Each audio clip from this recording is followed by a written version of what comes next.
Are you a ham radio operator looking for a more rugged portable antenna? Or are you a new ham radio operator that doesn't want to build your own antenna?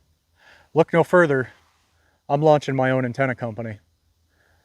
This is the FieldOps 50 end-fed half-wave. This will work on 40, 20, 17 with this link, 15, most of 10, and most of 6 meters. No tuner required. This is the antenna, and this is the counterpoise.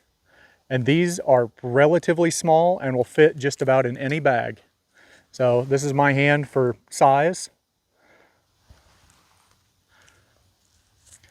This right here is the transformer.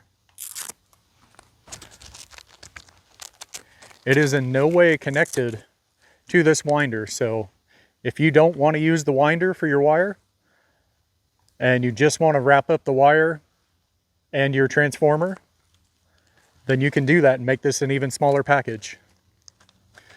Now this will do 50 watts sideband and up to 15 watts digital. You can push it temporarily a little harder than that if you want to. I've pushed it up to 100 watts for a couple of contacts for sideband, and I've pushed it up to 20-25 watts digital for a few contacts. But it will heat the antenna up pretty quickly because it is a relatively small toroid in here. I'm rating this antenna for 50 watts sideband. You can run 50 watts all day long POTA if you want to. It's not going to get too hot. And you can run 15 watts digital all day if you want to, and it's not going to get too hot. I'm launching this antenna in 3 different colors. You're going to have your basic black, which is this one. You will have olive drab green and orange. Now the wire is all poly stealth 26 gauge. Every antenna, the antenna wire is going to be black. And this will also come with one S-beaner in the kit, so it makes it easier to put your antenna up. Now let's head on over to the table and take a closer look at the antenna. Now here's an up close look at the antenna itself. And this is all on the winder. And here is an up close look at the counterpoise wire on its little winder. And this winder is tiny. The wire included on the for the counterpoise is 20 feet. And I've had no issues getting this to work on 40, 20, 17, 15, 10, and 6.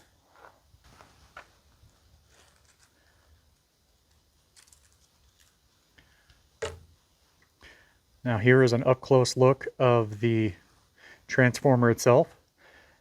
This is 3D printed.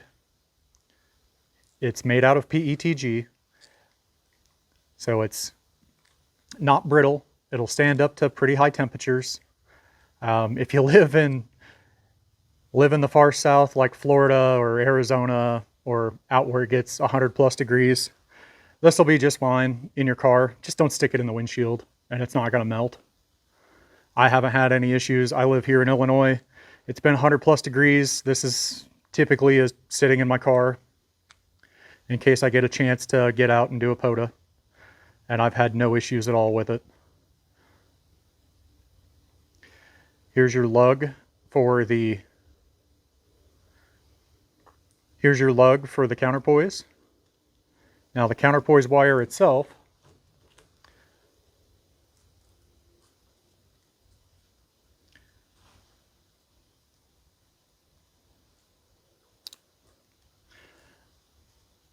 I have set this up with a fork connector. That way you don't ever have to take this wing nut off. So you just stick it on there, tighten it. You can position it any way you want to. And it'll work. Now this is a lot more durable, so you can drop this and not have to worry about breaking your toroid. You can work on it. There are 4 screws, and you can take this top off and the board comes out.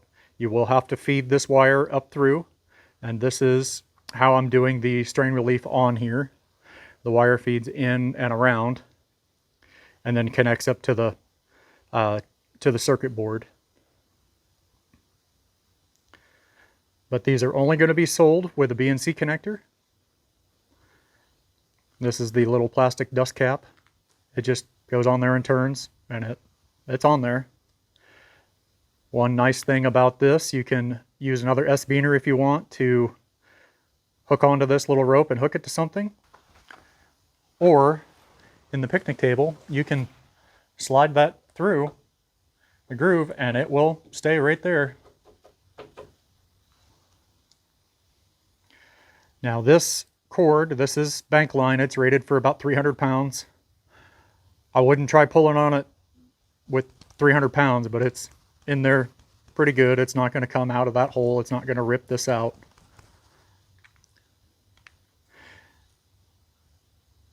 And you can drop this, throw it around. It's not going to break. It'll just keep on working. I've kind of chucked this around a little bit, dropped it on concrete, and it's nice and rugged and durable. And that's what I wanted in an antenna. And you can run this, like I said, if you want to run a QRP, you can, but it'll handle up to 50 watts sideband and 15 watts digital or CW.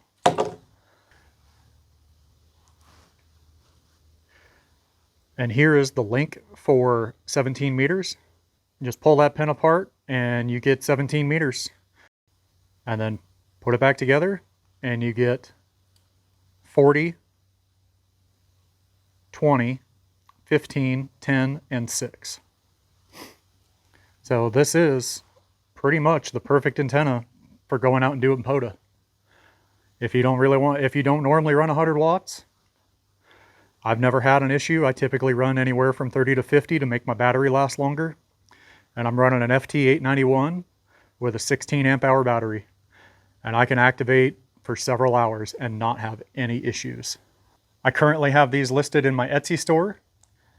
And the number that it shows that I have in stock of each color is the number I truly have on hand. And with every order, I will be making sure to get them dropped in the mail within 1 to 2 business days. That way you can get them quick. And I'll drop that link in the description to my store.